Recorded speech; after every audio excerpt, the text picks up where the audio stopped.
بسم الله الرحمن الرحيم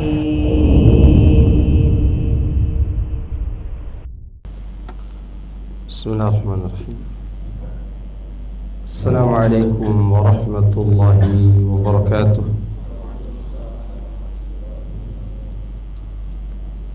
إن الحمد لله نحمده ونستعينه ونستغفره ونعوذ بالله من شرور أنفسنا وسيئات أعمالنا من يهده الله فلا مضل له ومن يضلل فلا هادي له وأشهد أن لا إله إلا الله وحده لا شريك له وأشهد أن محمدا عبده ورسوله صلى الله عليه وعلى آله وأصحابه أجمعين وسلم تسليما كثيرا أما بعد. Jemaah sekalian, rahimani Allah wa iyyakum. Alhamdulillah, kita bersyukur kepada Allah Jalla Dzikruhu atas nikmat yang Allah berikan kepada kita. Di antaranya nikmat solat berjamaah di siang hari ini, yaitu solat zuhur berjamaah. Kemudian kita akan melanjutkan pengkajian kita dari tafsir Ibnu Katsir, dan kita masih mengkaji surat At-Takwir ayat ke-15 sampai seterusnya.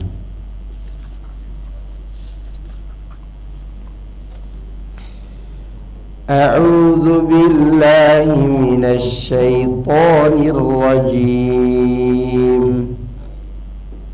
Fala uqsimu bil khunnas al-jawaril kunnas wal laili idza as'as was subhi idza tanaffas innahu laqawlu rasulin karim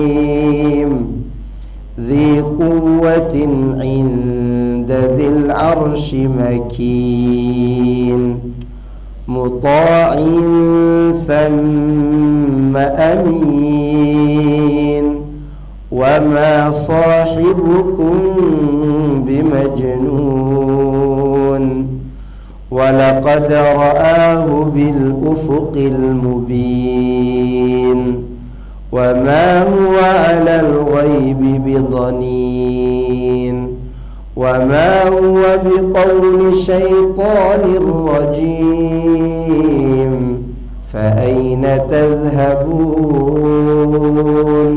in huwa illa dhikrun lil 'alamin liman syaa'a minkum an yastaqim wa ma tasha'una illa an yasha'a Allahu rabbul alamin, yang artinya, sungguh aku bersumpah dengan bintang-bintang yang berjalan dan terbenam, demi malam apabila telah hampir meninggalkan gelapnya, dan demi subuh apabila fajarnya mulai menyingsing. Sesungguhnya Al-Quran itu benar-benar firman Allah yang dibawa oleh utusan yang mulia, yaitu malaikat Jibril. Dia mempunyai kekuatan yang mempunyai kedudukan tinggi di sisi Allah, Zat pemilik arsy, yang mana malaikat Jibril itu ditaati di sana, di alam malaikat, dan dia dipercaya. Dan teman kalian, yaitu Muhammad sallallahu alaihi wasallam, bukanlah sekali-kali orang yang gila. Dan sesungguhnya Muhammad itu melihat Jibril di ufuk yang terang, dan dia Muhammad bukanlah seorang yang bakhil untuk menerangkan yang gaib, dan Al-Quran itu bukanlah perkataan syaitan yang terkutuk, maka kemanakah kalian akan pergi? Itu tiada lain, Al-Quran itu tiada lain hanyalah peringatan bagi semesta alam, yaitu bagi siapa di antara kalian yang mau menempuh jalan yang lurus, dan kamu tidak dapat menghendaki kecuali apabila dikehendaki oleh Allah Rabb semesta alam. Al-Imam Muslim meriwayatkan dalam kitab sahihnya, demikian juga Al-Imam An-Nasa'i mengenai tafsir ayat ini. Dari Amr bin Haris, dia berkata, aku pernah mengerjakan solat subuh di belakang Rasulullah sallallahu alaihi wasallam, maka aku pun mendengar beliau membaca ayat fala uqsimu bil khunnas al jawaril kunnas wal laili idza as'as was subhi idza tanaffas. Ibnu Abi Hatim dan juga Ibnu Jarir meriwayatkan dari Ali, fala uqsimu bil khunnas al jawaril kunnas, sungguh aku bersumpah dengan bintang-bintang yang beredar dan terbenam. Ali mengatakan, yaitu bintang-bintang yang tersembunyi pada siang hari dan tampak pada malam hari. Dan itu kenyataannya. Di siang hari bintang itu tidak menghilang, tapi dia tidak kelihatan disebabkan tertutup oleh cahaya matahari yang terang. Bintang itu siang dan malam ada, hanya saja di malam hari dia kelihatan karena tidak ada cahaya yang lebih terang darinya. Begitu waktu siang tiba, dia tersembunyi di balik cahaya matahari yang begitu terang benderang. Dari Ibnu Jarir At-Tabari, ya, beliau tidak memberikan komentar tentang makna ayat ini, yaitu fala uqsimu bil khunnas al jawaril kunnas.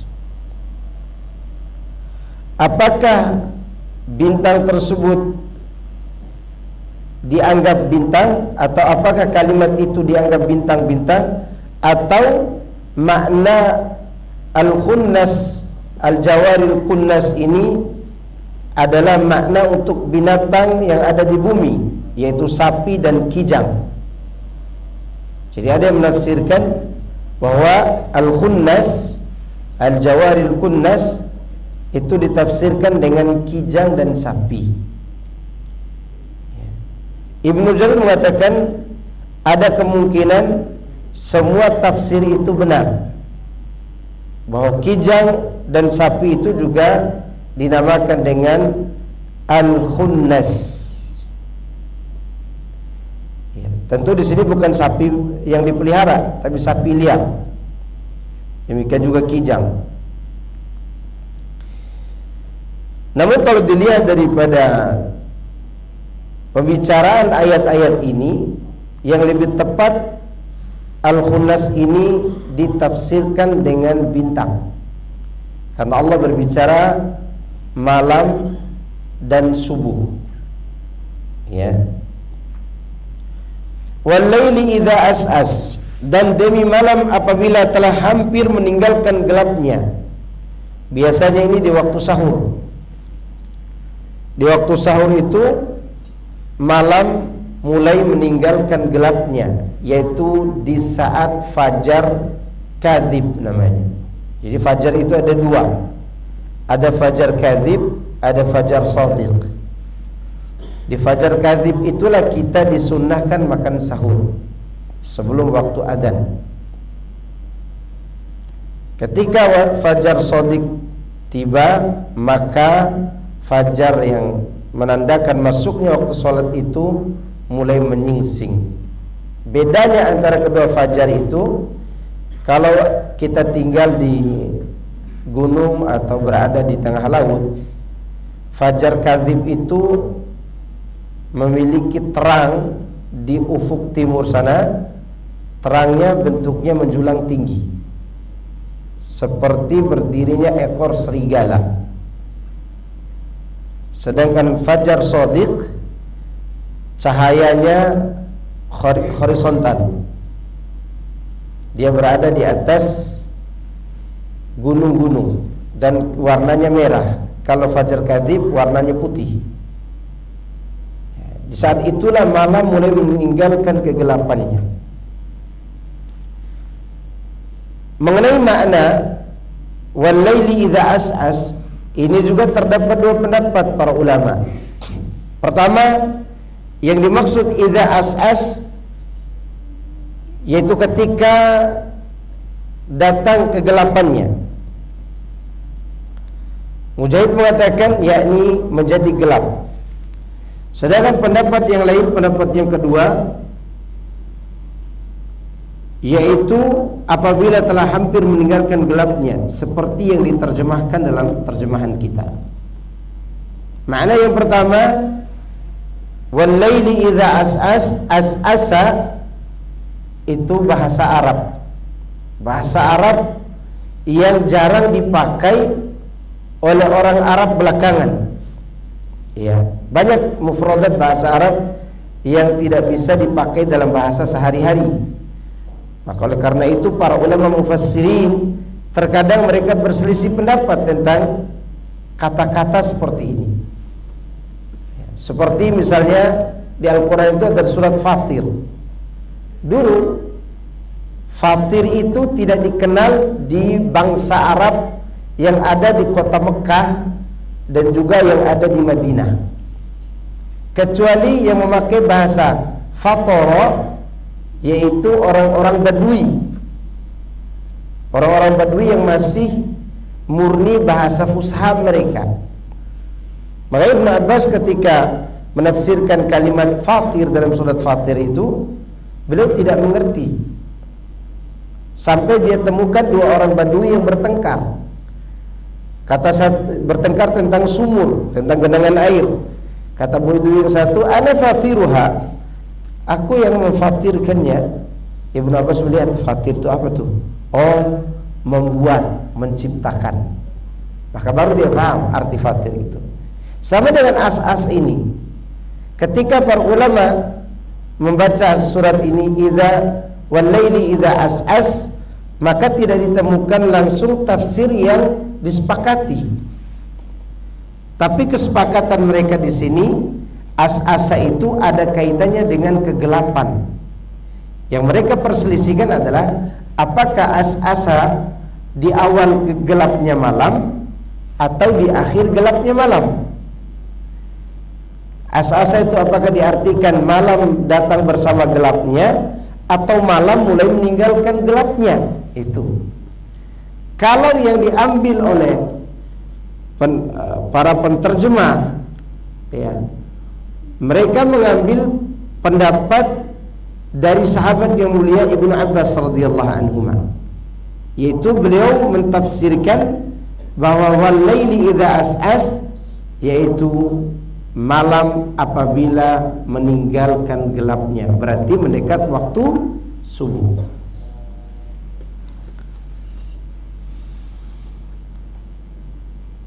Demikian pula yang dikemukakan oleh Mujahid, Qatadah dan Ad-Dhahhak. Berarti ini bukan hanya Ibnu Abbas berpendapat seperti terjemahan kita, juga didukung oleh pendapatnya Al-Imamul Mujahid, Qatadah dan Ad-Dhahhak. Mereka ini ahli tafsir.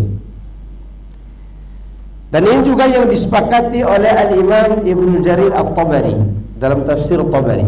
Jadi tafsir Tabari itu yang merupakan tafsir yang menjadi rujukan utama kitab Ibnu Katsir. Bahkan bisa dikatakan tafsir Ibnu Katsir itu ringkasan dari tafsir Tabari. Ya. Makanya sering dibawakan perkataan Ibnu Jarir At-Tabari. Sebagian mengatakan Ibnu Katsir ini banyak mengambil penafsiran dari tafsir al-Imam At-Tabari, menukil dari sana.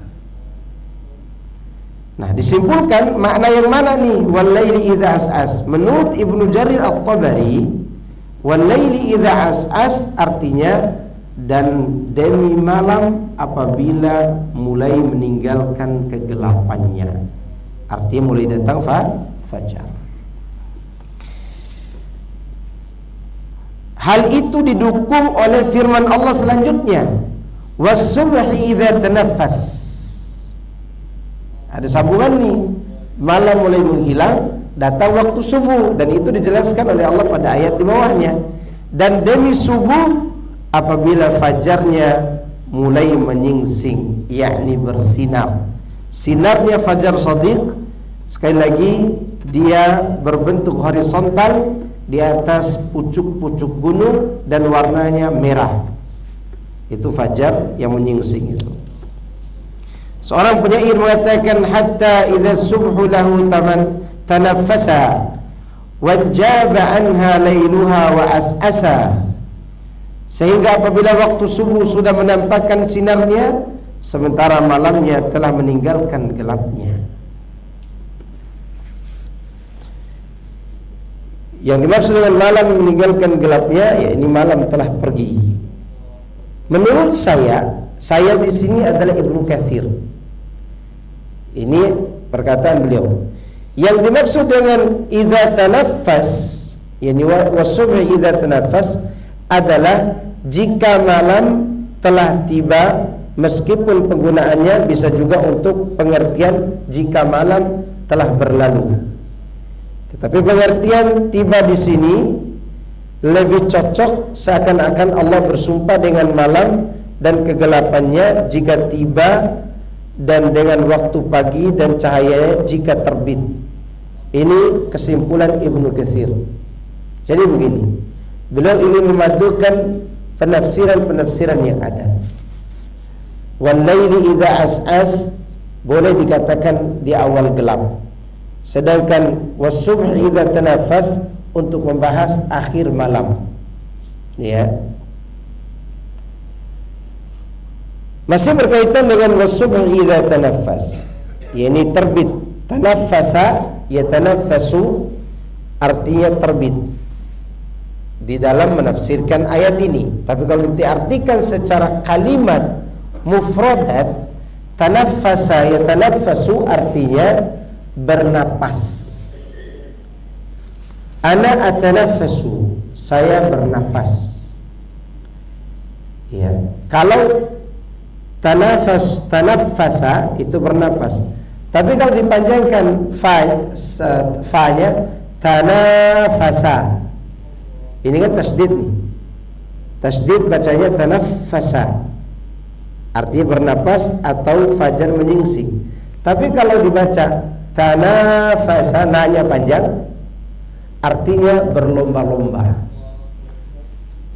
Berlomba-lomba yang memakan tenaga.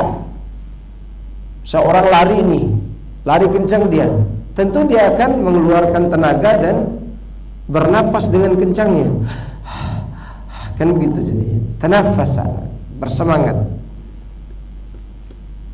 Tapi di sini artinya apabila menyingsing. Setelah Allah bersumpah, wal-laili idza as'as was-subhi idza tanaffas, atau dengan sumpah sebelumnya, Allah ingin menjelaskan jawab dari sumpahnya. Jawab dari sumpahnya adalah innahu laqaulu rasulin karim. Sesungguhnya Al-Quran itu adalah firman Allah yang dibawa oleh utusan yang mulia, yaitu malaikat Jibril. Yakni sesungguhnya Al-Quran ini adalah kitab yang disampaikan oleh utusan yang mulia, yaitu malaikat yang mulia, yang sangat mulia, mempunyai bentuk yang baik dan indah dipandang. Dialah malaikat Jibril. Dia memiliki 600 sayap, dan sayapnya kalau dibentangkan di timur, di kaki langit, maka langit itu tertutup oleh sayapnya. Demikian yang dikatakan oleh Ibnu Abbas dan juga yang lainnya, bahwa yang dimaksud dengan Rasulin Karim, dia malaikat Jibril. Mereka Jibril itu kadang menampakkan fisik aslinya, terkadang dia menyerupai manusia yang gagah dan tampan, terkadang dia menyerupai musafir yang bersih. Itu Jibril. Ya, maka ketika dia nampak di hadapan Maryam alaihissalam, Jibril itu betul-betul gagah. Kata Allah, فَأَرْسَلْنَا إِلَيْهَا رُوحًا مِنْ أَمْرِنَا فَأَرْسَلْنَا إِلَيْهَا رُوحَنَا فَتَمَثَّلَ لَهَا بَشَرًا سَوِيًّا. Kami utus kepada Maryam ruh kami, yaitu Jibril. Lalu Jibril itu menyerupai laki-laki yang paling tampan, yang sangat tampan, sempurna. Apa saja sifat Jibril itu? Dzi quwwah, dia memiliki power, kekuatan. Maka ada disebutkan oleh Ibnu Katsir rahimahullah cerita tentang Rasulullah SAW dibawa oleh pamannya dari Mekah ke Syam untuk berdagang. Waktu itu Rasulullah umur 12 tahun. Sampai sepanjang perjalanan yang tidak ditahu oleh Abu Talib, awan di atas kepala Nabi itu menaungi. Kemudian batu merunduk, pohon juga mulai menghormati Rasulullah SAW. Di umur 12 tahun, pendeta yang bernama yang biasa disebut dengan Bahira, ya, di satu tempat namanya Busra, di dekat daerah Syam itu namanya Busra tempatnya. Di situ ada pendeta yang terkenal dengan nama Bahira. Ada juga mengatakan pendeta ini namanya Jarjis. Pendeta ini berkata kepada Abu Talib, pendeta ini datang kepada Nabi SAW dan Abu Talib heran. Ada apa dengan anakku, kata Abu Talib, sehingga engkau memuliakannya? Lalu pendeta ini mengatakan, anak ini akan menjadi seorang pemimpin dunia, seorang nabi. Abu Talib bertanya, mana tandanya?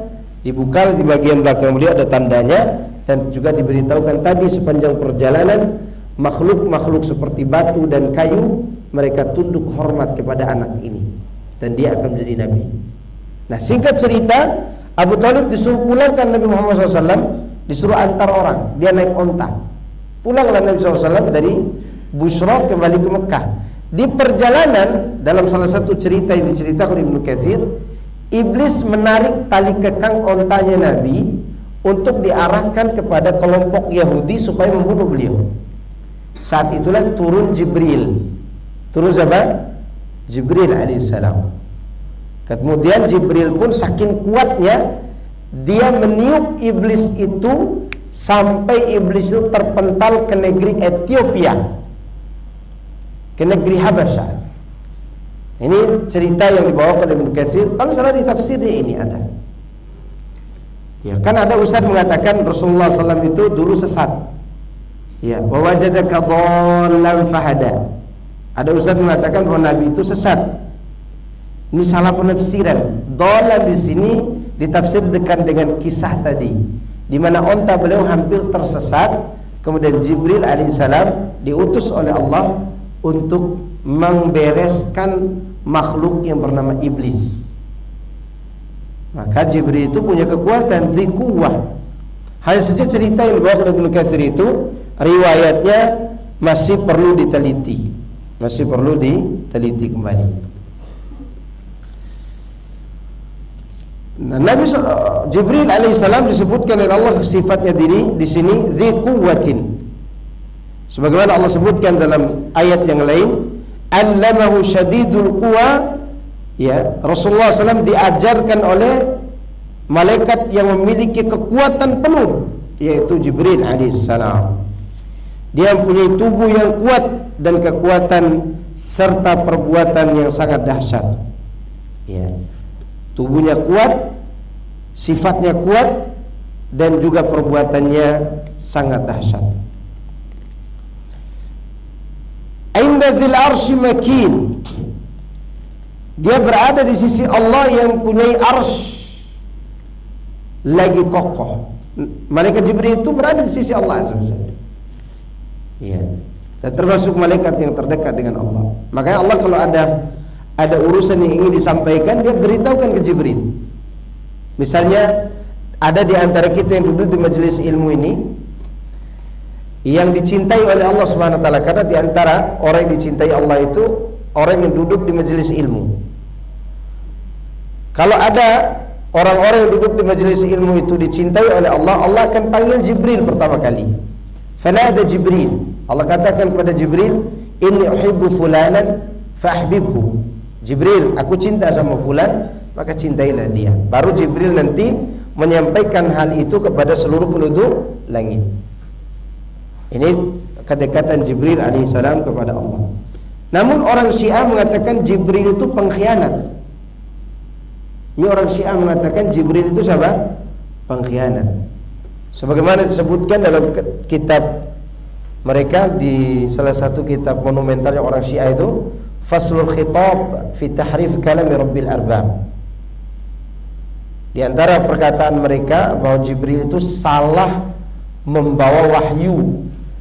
Seharusnya wahyu dibawa kepada Ali bin Abi Thalib, mereka mengatakan malah dibawa kepada Muhammad sallallahu alaihi wasallam. Tentu ini adalah ucapan yang busuk yang diucapkan oleh orang-orang Syiah. Kemudian muta'in sama, di sana dia ditaati, yakni dia mempunyai kewibawaan, ucapannya didengar dan ditaati oleh malaul a'la, para penduduk langit. Kemudian amin artinya amanah. Dia tidak berdusta, dia tidak berbohong, dan dipercayai oleh seluruh malaikat. Nah, setelah Allah bersumpah, setelah Allah menjelaskan Al-Quran itu dibawa oleh malaikat Jibril kepada Muhammad SAW, Allah pun membantah tuduhan mereka bahwa Muhammad ini berbicara begini, kayaknya udah gila deh. Karena ucapan Nabi Muhammad SAW ini betul-betul ucapan yang tidak bisa dikalahkan oleh syair manapun, oleh penyihir manapun, oleh ahli bahasa manapun. Misal contoh, ketika memuji Allah di dalam surat Al-Fatihah, ketika memuji Allah, Allah menggunakan alhamdulillah. Al ini fungsinya untuk menghilangkan semua kekurangan dari Allah. Maka orang kafir itu takjub dengan ucapan ini. Ini ucapan apa ini? Dia contoh lagi, Allah katakan iyyaka na'budu wa iyyaka nasta'in.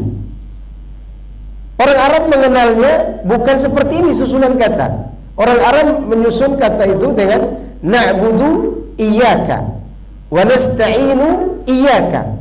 Oh, tiba-tiba dirubah ini, iyyaka na'budu wa iyyaka nasta'in. Dan mereka paham ungkapan ini, meskipun tidak biasa mereka ucapkan, yang mereka pahami, kalau menyebut iyyaka na'budu, maka Lata, Uzza, Manat harus disingkirkan. Kalau mau dibaca na'budu iyyaka, itu memang pengakuan mereka, mereka menyembah Allah, tapi tidak menyingkirkan berhala. Kalau mengatakan ya Allah na'budu iyyaka, kami beribadah kepadamu, kalau disuruh membaca seperti itu mereka mau. Kenapa? Karena memang mereka mengklaim menyembah Allah, tapi harus ada berhala di samping itu. Kalau sudah dibaca iyyaka na'budu, konsekuensinya Lata, Uzza, Manat harus disingkirkan dan dibuang jauh-jauh. Maka mereka heran dengan itu. Ini kayaknya Muhammad gila deh, kata mereka begitu. Gara-gara ucapan mereka itulah ada orang-orang masuk Islam. Karena tidak mungkin ucapan seindah ini diucapkan orang gila. Nggak mungkin. Sangat indah ucapannya. Ketika Allah Subhanahu wa taala ingin menjelaskan sesuatu dengan penekanan, dia memakai kata sumpah, dia memakai kata penekanan. Contoh, innal insana lafi khusr. Gara-gara ayat ini, sahabat kalau salah Amr ibn al-As atau Sa'ad bin Abi Waqqas masuk Islam. Kenapa? Ucapannya begitu bagus, ya, sangat indah, dan suratnya pendek ayatnya itu, tapi ini mencakup semua manusia yang rugi dan untung. Maka sastrawan di zaman itu namanya Al-Walid bin Mughirah, ketua gengnya Abu Jahal. Jadi Abu Jahal ini kalau zaman sekarang apa namanya? Kayak Abu Janda itu apa namanya tugasnya itu?